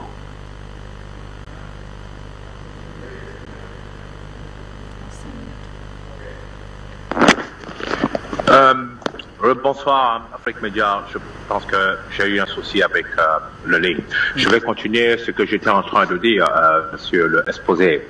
Je disais que la France se rend compte très rapidement que sa fonction de chef des armées qui lui conférait de contrôler certains pays comme le Gabon et l'Ivory Coast est en train de se éloigner petit à petit parce que aujourd'hui, elle se rend compte qu'il y a eu une transformation des mentalités de l'Afrique, surtout des Africains de l'Afrique centrale et même de l'Afrique de l'Ouest. L'Afrique s'est aujourd'hui mondialisée, alors que la France s'est beaucoup recroquevillée dans son hexagone. Mais le problème, c'est que les Africains, avec la mondialisation et avec l'évolution technique, ont eu quand même aussi le part de petite réflexion, comme disait l'un de vos panélistes. Afrique Média, c'est une chaîne panafricaine qui, par le canal d'un homme qui a vraiment pensé aux plaies de l'Afrique et qui veut les penser à travers le média, a permis que tous les Africains puissent comprendre les choses qui étaient cachées par les chaînes étrangères, spécialement la chaîne française comme France 24 et RFI, qui avaient l'habitude d'intoxiquer les Africains, si bien que certains jeunes qui ont vécu les années 1990 étaient tous cooptés sur RFI. Tant que tu ne donnes pas une information sur RFI, c'est pas une vraie information. Aujourd'hui, Afrique Média est venu changer les donnes, c'est-à-dire dire la vérité, là où est la vérité, et puis faire comprendre aux Africains les choses qui étaient cachées autrefois. Je vais terminer, M. Bachir. Ce que je peux remarquer, c'est qu'aujourd'hui, elle accuse Russia et Turkish, mais c'est parce qu'elle n'a pas d'argument pour comprendre ce qui est en train de lui arriver là actuellement. Et je pense qu'elle est en très très grande perte de vitesse.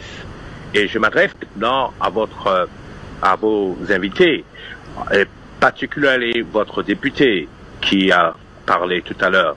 Moi, mon problème à moi aujourd'hui, c'est que tant que la France contient son armée dans les pays africains, pour moi, que ce soit un député français qui vient intervenir, pour moi c'est blanc bonnet, bonnet blanc. Si lui, il est député, il faut qu'avec son parti, France Insoumise, qui disent là-bas à l'hémicycle en France qu'il faut que vous retirez les troupes africaines, les troupes françaises en Afrique. Ainsi, on va comprendre que la France veut vraiment coopérer avec l'Afrique. Parce que c'est parce qu'elle sait qu'elle a ses gros bras armés chez nous, en Afrique, qu'elle peut nous imposer quoi que ce soit. Je m'arrête ici et je laisse vos invités à la réflexion. Thank you very much. And bye. Thank you very much, Mr. Peter. Merci à vous. Messieurs, je reviens vers vous. Nous n'avons plus que 5 minutes et ces 5 panélistes. 1 minute à chacun pour nous dire quels arguments opposés à ce qui se présente en face. Président Bandakani, je commence par vous. En 1 minute, je vous en prie. Bachir, nous n'avons fait que déployer des arguments ici. Il ne faut pas se leurrer. Le projet français, à cette étape de M. Macron, est le même que celui que De Gaulle a déployé hier. C'est la continuité du même projet. C'est que les Africains ne sont pas des êtres humains. La France est un terrain conquis. Nos matières premières lui appartiennent. Les êtres humains africains lui appartiennent.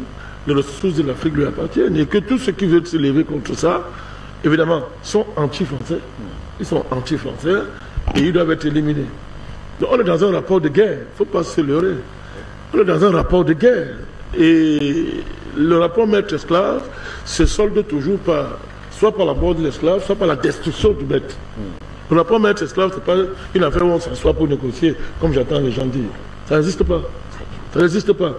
Donc, M. Macron, nous retenons qu'actuellement, sa sortie traduit, comme tout le monde le dit, une panique, mais qui est en même temps une déclaration de guerre aux nouvelles générations africaines. Quand on regarde tout ce qu'il déploie, tout ce qu'il appelle grand chantier, dans la réalité, comme je viens de dire, comme je l'ai expliqué, c'est une déclaration de guerre. C'est juste une nouvelle façon globale de conquérir le continent africain. Merci, Président Bandakani. Afrique Média est la première chaîne de télévision panafricaine d'information multilingue dans le monde. Afrique Média est le porte-flambeau de l'Afrique qui monte et sa mission essentielle porte sur l'éveil de la conscience africaine. Ici, Jean-Philippe, pour Universal News Télé. Merci de suivre Universal News TV sur YouTube. Nous vous rassurons que les informations que nous diffusons au quotidien sont suffisamment crédibles. Alors, n'hésitez pas à liker la vidéo si elle vous plaît, et si vous êtes nouveau sur la chaîne.